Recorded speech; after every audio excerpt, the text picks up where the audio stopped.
The Laws of Ascension, Chapter 130, Dating. Are you feeling okay? Vera asks Lorik after a moment of silence. Yeah. Why do you ask? Lorik asks back while gazing down at the garden below him. You just seemed off tonight, Vera replies. Lorik smiles before laughing lightly. You notice that? It's just how I am around nobles. Torvin taught me how to act and speak around them. While they can't openly do anything if I tick them off, it's best just to avoid that altogether. Lorik explains. Anyway, is that all you came out here to ask? Lorik asks. Vera doesn't answer for a while, leaving the two in uncomfortable silence. Just as Lorik begins to think she left, she starts talking. Why'd you come save us? Vera asks, her voice barely above a whisper. Lorik turns to face her to make sure he heard her. He stops when he sees tears rolling down her cheeks. Why are you crying? Lorik asks, very confused and a little worried. Because I'm mad at you, and angry and happy and... I don't know, just answer my question. Vera says, starting off loud, then speaking softly before getting loud again. She wipes away her tears before glaring at Lorik.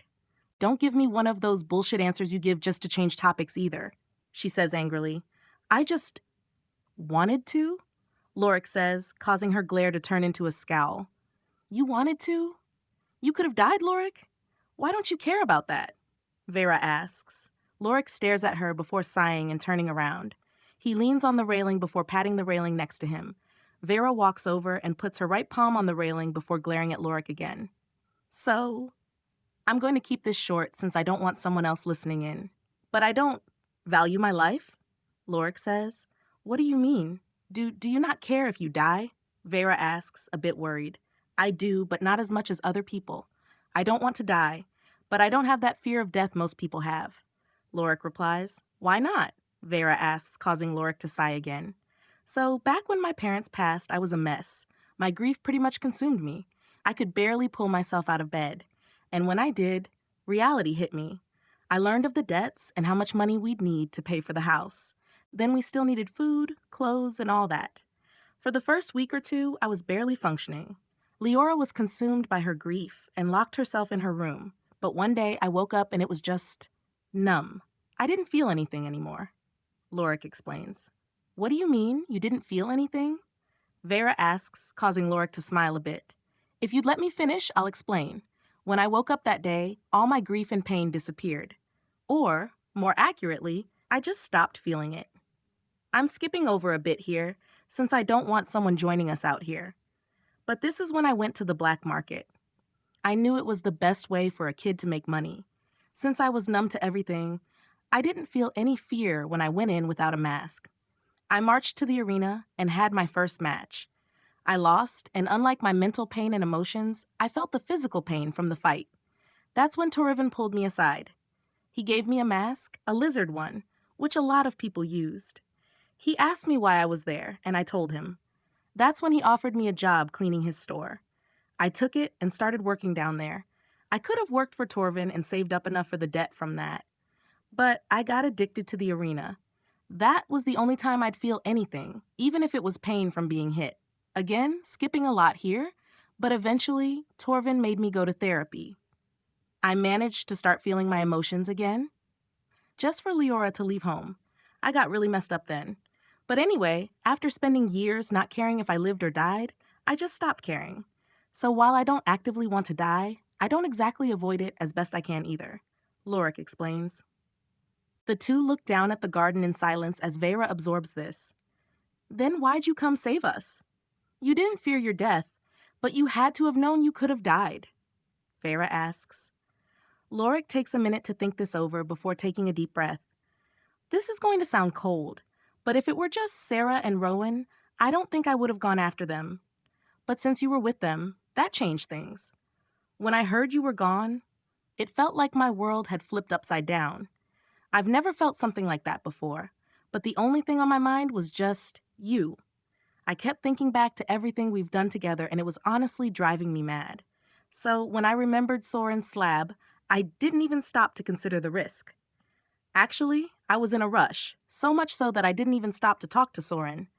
I just tried to take the slab and use it immediately.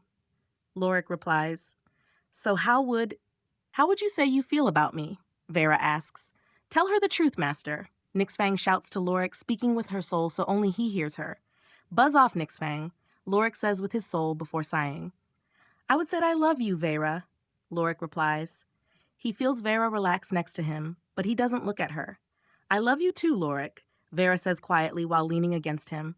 You do realize I'm Wolf now, right?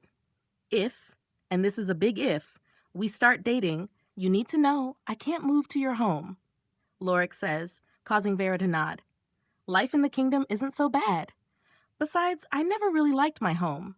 I mean, I liked the people, but there wasn't much to do on the islands. Even as a kid, I'd finished exploring all the islands, minus the monster-infested ones. But it's been great traveling around for the Academy's tasks. I've been thinking about moving out here already. Dating you would only make that decision easier. Also, don't try to use the black market to turn me down. I'm already known down there, so I don't care if I'll have to live down there either, Vera says, causing Lorik to laugh. Has Leora been teaching you how to read my mind? Lorik asks, before standing straight. We should get back. Don't want to spend too long out here. Hang on, Vera says while grabbing his arm and stopping him. Are we dating now? She asks him. Yes, if you'd like, Lorik replies, causing her to scoff. I want to, only if you do too, she says. Then yes, we're dating now, Lorik says with a small smile. Then don't you think you're forgetting something?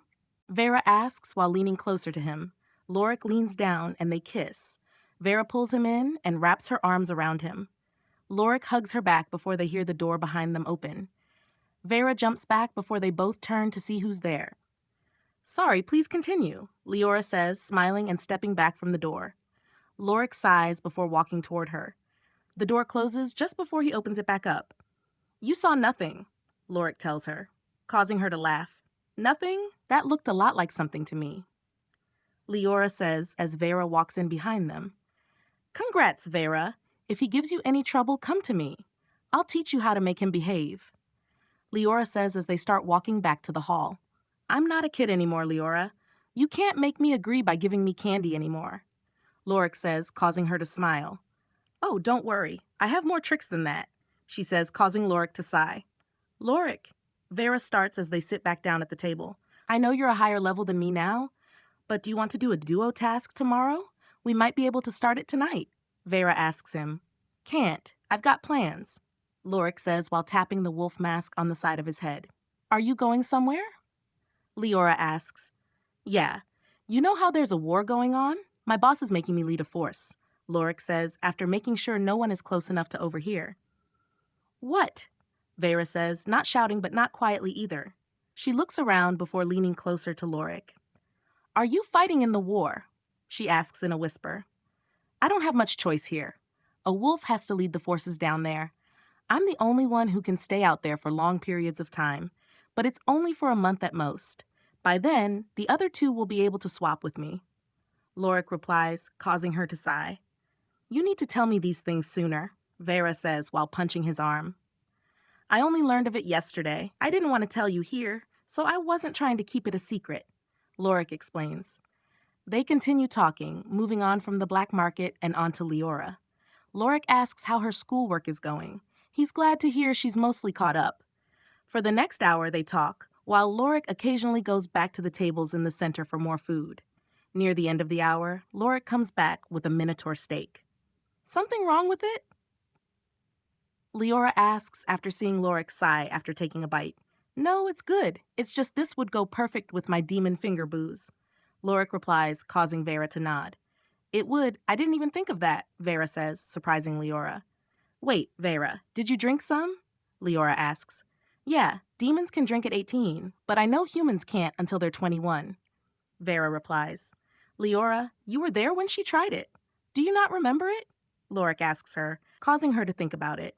Instead of replying, she leans back and turns a bit away. I'm going to go find Cyrilda. I want to see if I can take some of those for later, Lorik says before standing up. He walks off, leaving the girls together. So what about my brother caught your attention? Leora asks Vera after Lorik's gone. Did he tell you how we met? Vera asks. No, was it not at the academy? Leroa asks before Vera shakes her head. We met outside a dungeon. I wanted to see it and some humans. There's only one dungeon on the Moonfell Islands, but it needs grand mages. so I went to it since it was the weakest dungeon nearby. I tried finding people to team up with, but they all refused, since I'm a demon. A few even ignored me. Lorik came up to me and asked me to join him. Then, when we were inside, I was enamored by his skills. He seemed so confident in his abilities. I wouldn't say it was love at first sight, but I was definitely impressed. Vera replies, causing her to nod.